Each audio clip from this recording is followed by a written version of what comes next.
Okay भाइ बहिनीहरू म नेक्स्ट इम्पोर्टेन्ट क्वेसनमा जाँदैछु। सरकारी खर्चको महत्त्व, importance of government expenditure. Okay, सुरुमा हामीले के बुझ्नु पर्यो भने सरकारी खर्च भने के हो। सरकारी खर्च भने सरकारले, कुनै पनि देशको सरकारले देशको विकास अथवा अन्य कामहरूका लागि गर्ने खर्च जो छ त्यसलाई हामी सरकारी खर्च भन्छौँ। The expenditure done by the government of any nations for the purpose of development function or other function, that is known as government expenditure. Government expenditure लाई हेरौँ त मुख्यतः दुई भागमा बाँडिन्छ। एउटा रेगुलर एक्सपेन्डिचर भन्छ, जसलाई नेपालीमा हामी चालु खर्च भन्छौँ।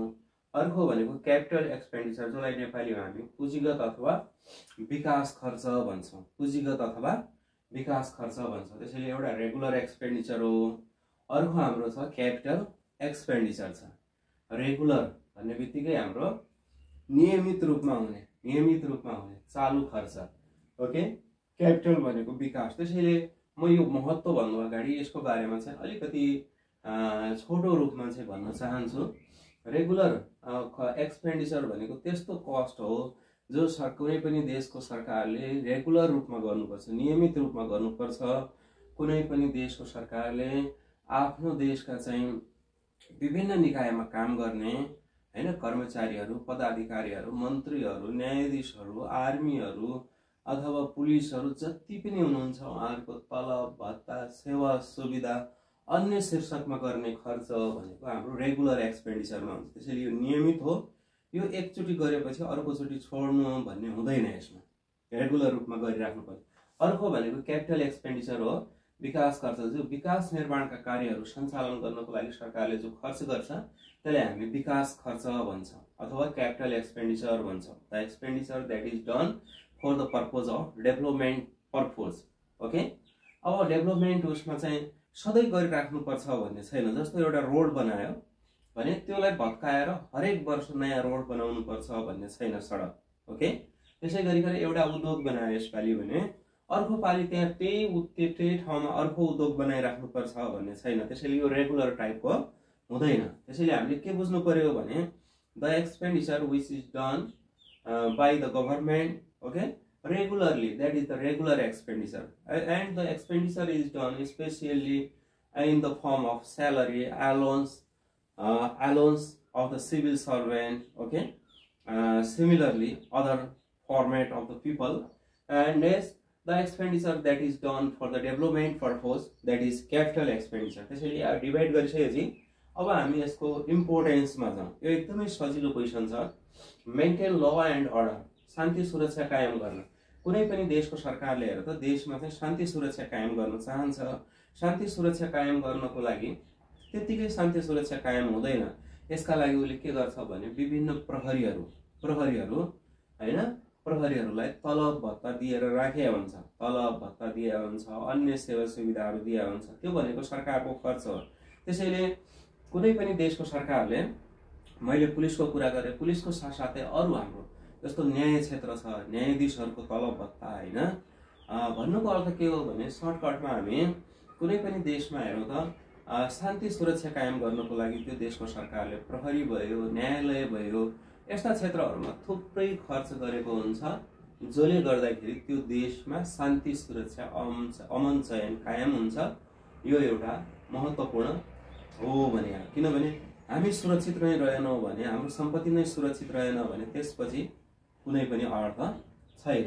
त्यसपछि छ invest in social and economic overhead, सामाजिक तथा आर्थिक पूर्वाधारहरूमा लगानी।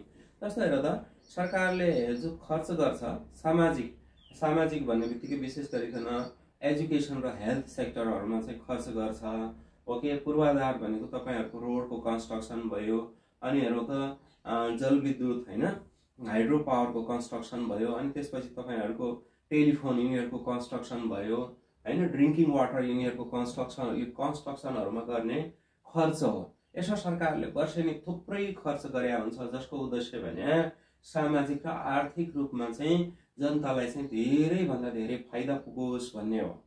ओके, सो नेक्स्ट भनेको हाम्रो invest in social and economic overhead हैन सामाजिक तथा आर्थिक पूर्वाधारहरूमा लगानी गर्ने खर्च गर्ने। यो खर्च गर्दाखेरि कुनै पनि देशको जनतालाई नै आर्थिक र सामाजिक रूपमा के हुन्छ फाइदा हुन्छ। नेक्स्ट छ development in agricultural and industrial sector. कृषि र औद्योगिकरण का लागि चाहिँ क्षेत्रको विकासका लागि पनि उले के गर्छ सरकारले खर्च गर्छ। ओके वर्षेनी हामीलाई थाहा छ कृषि क्षेत्रका लागि सरकारले विभिन्न किसिमको तालिमहरू सहयोगहरू हैन त्यसै गरिकन औद्योगिक क्षेत्रका लागि पनि विभिन्न किसिमको तालिमहरू सहयोगहरू विभिन्न उपकरणहरू उपलब्ध गराउँछ। यस बापत सरकारको के हुन्छ खर्च हुन्छ। ओके अनि युटिलाइजेसन अफ नेचुरल रिसोर्सेज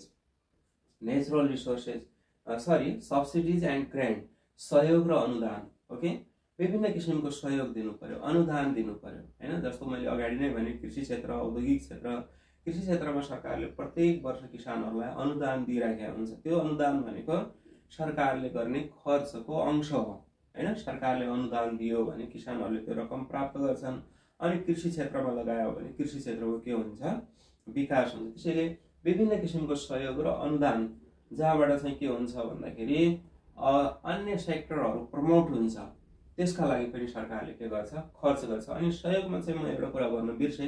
अब जस्तो हाम्रो जस्तो देशले पनि बाहिरी देशहरूलाई विभिन्न किसिमको सहयोग गर्न सक्छ हैन। जस्तो प्राकृतिक प्रकोपहरू गयो हैन विपत्तिहरू गयो भने त्यस अवस्थामा चाहिँ सरकारले यहाँबाट खर्च गर्न सक्छ आफ्नो कोषबाट खर्च गर्न सक्छ। ओके अनि त्यसपछि प्राकृतिक साधनहरूको हाम्रो जति पनि नेचुरल रिसोर्सहरू छन् त्यसको प्रोपर युटिलाइजेसन गर्नको लागि खर्च गर्नुपर्छ। किनभने त्यसको प्रोपर युटिलाइजेसन गर्नको लागि एउटा म्यान पावर चाहिन्छ हैन। अनि तपाईहरुको विभिन्न किसिमको यन्त्र उपकरणहरू चाहिन्छ। त्यो यन्त्र उपकरणहरू किन्नु पर्यो म्यान पावरलाई तालिम दिनु पर्यो हैन। त्यसमा विभिन्न कामहरू गर्नको लागि विभिन्न अनुसन्धानहरू गर्नको लागि खर्च हुन्छ। त्यो खर्च चाहिँ सरकारले गर्छ। यो भयो भने के हुन्छ नेचुरल रिसोर्सको प्रोपर युटिलाइजेसन हुन्छ अनि देश के हुन्छ आर्थिक रूपमा चाहिँ बलियो हुन्छ। ओके जस्तो हाम्रो देशको एउटा इक्जाम्पल हामी के लिन सक्छौं भने हाइड्रो पावर। ओके पानीको उपयोग गरेर जलविद्युतको विकास गर्न पनि सरकारले खर्च गर्न सक्छ। अब यो खर्च गर्यो भने सरकारले खर्च गर्यो भने पछि सरकारलाई आम्दानी पनि हुन्छ फाइदा पनि छ। ओके त्यसैले सरकारले यस्तो क्षेत्रमा पनि खर्च गर्छ। अनि प्रशासनिक सेवाहरू उपलब्ध गराउन हामी हेरौं त जन्मदेखि मरुन्जेलसम्म हाम्रा विभिन्न कामहरू हुन्छन्। ती कामहरू प्रशासनिक रूपमा गराउनको लागि सरकारले विभिन्न तहमा चाहिँ कर्मचारीहरू विभिन्न पदाधिकारीहरू हैन राखेको हुन्छ। तिनीहरूको तलब भत्ता सेवा सुविधामा सरकारले खर्च गर्छ। जस्तो हामी जन्मदै जन्म दर्ता हुन्छ। जन्म दर्ता कहाँ हुन्छ भने वडा कार्यालयमा। वडा कार्यालयमा वडाको कर्मचारीले तलब भत्ता नपाइकन त यो कामहरू गर्दैन। त्यसैले अन्य कामहरू त्यसपछि विवाह दर्ता भयो हैन अन्य अरूको हाम्रो जग्गाको दर्ता गर्ने अन्य जति पनि नागरिकता प्राप्त गर्ने हैन। अनि लास्टमा मरेपछि मृत्यु दर्ता गर्ने काम समेत यी निकायहरूमा गरिन्छ हैन। यो बापत सरकारले यिनीहरूलाई यहाँ काम गर्ने कर्मचारीहरू अथवा जति पनि सेवकहरू हुनुहुन्छ पदाधिकारी हुनुहुन्छ उहाँहरूलाई तलब भत्ता दिया हुन्छ। तलब भत्ता भनेको सरकारको खर्च हो। उले सरकारको उद्देश्य के हो भने जनताका कामहरू हुन् भन्नका लागि सरकारले खर्च गरे हो। यो प्रशासनिक सेवाहरू उपलब्ध गराउँदाखेरि सरकारलाई प्रत्यक्ष रूपमा कुनै पनि लाभ हुँदैन। अनि सन्तुलित विकास। अब कुनै क्षेत्रको चाहिँ विकास भएको छ कुनै क्षेत्रको विकास भएको छैन भने सरकारले विकास नभएको क्षेत्रमा चाहिँ ठूलो बजेट विनियोजन गरेर त्यो क्षेत्रका लागि चाहिँ हैन विकास त्यो क्षेत्रको पनि विकास गर्न सक्छ। यो गर्दाखेरि के हुन्छ कुनै पनि देशमा चाहिँ सन्तुलित विकास हुन सक्छ। ओके जस्तो हाम्रै देशको सन्दर्भमा पनि तराईमा सामान्यतः शहर र गाउँको तुलनामा गाउँमा चाहिँ विकास कम छ। अब सरकारले शहर भन्दा गाउँमा चाहिँ बजेट बढी अथवा बढी खर्च गरेर गाउँमा चाहिँ विकास गर्न सक्छ। ओके यही कुरा हो। अनि भुक्तानी असन्तुलन हटाउन। अब भुक्तान सन्तुलन भने के हो भने कुनै पनि देशले एक वर्षमा अरू देशलाई तिर्नुपर्ने र पाउनुपर्ने रकमको लेखाजोखा भएको विवरण हो।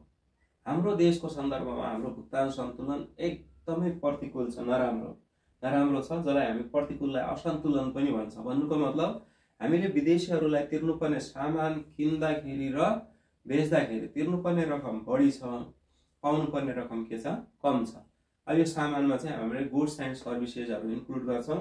अनि त्यो अवस्थामा हैन हामीले तिर्नुपर्ने रकम बढी छ, पाउनुपर्ने रकम कम छ भने देशमा सरकारले खर्च गरेर कृषि र औद्योगिक क्षेत्रको विकास भयो, अन्य प्राकृतिक स्रोत साधनहरुको उपयोग भयो भने त्यो अवस्थामा हामीले चाहिने वस्तुहरु धेरै वस्तुहरु हामीले आफ्नै देशमा पाउन सक्छौं। बाहिरी देशबाट हामीले धेरै किन्नु पर्दैन। त्यो अवस्थामा हामीले बेच्ने सामान बढी हुन्छ, किन्ने सामान कम हुन्छ अनि भुक्तानी सन्तुलन के हुन्छ हाम्रो सचिन्छ भने। त्यसैले यी कुराहरुको यी पोइन्टका आधारमा हामी के भन्न सक्छौं भने हैन सरकारी खर्चको महत्व हैन हाम्रो जस्तो विकास नभइसकेको, विकासतिर भर्खर लम्किदै गरेको देशका लागि त झन् एकदमै बढी आवश्यक छ। मैले यो किन भन्दै छु भने विकसित देशमा अलरेडी धेरै कुराहरुको विकास भइसकेको छ भने हाम्रो जस्तो देशमा चाहिँ धेरै कुराहरुको विकास हुन बाँकी छ। पूर्वाधारहरुको विकास भएकै छैन। शिक्षा, स्वास्थ्य, यातायात, संचार, अन्य क्षेत्रहरुको विकास एकदमै कम मात्रामा भएको छ। त्यसैले हाम्रो जस्तो देशका लागि यो एकदमै महत्त्वपूर्ण छ। ओके,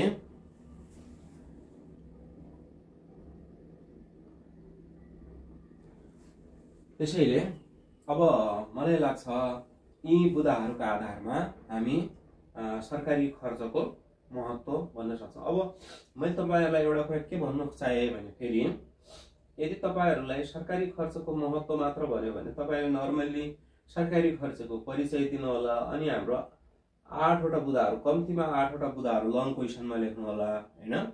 बाइ चान्स अब मलाई लाग्छ सर्ट क्वेशनमा आउने प्रोबेबिलिटी धेरै कम छ। बाइ चान्स यो सर्ट क्वेशनमा आयो भने तपाईहरुले 5 वटा लेख्दा पुग्छ। अनि कहिलेकाहीँ के सोधिदिन सक्छ भने सरकारी खर्चको वर्गीकरण गर्दै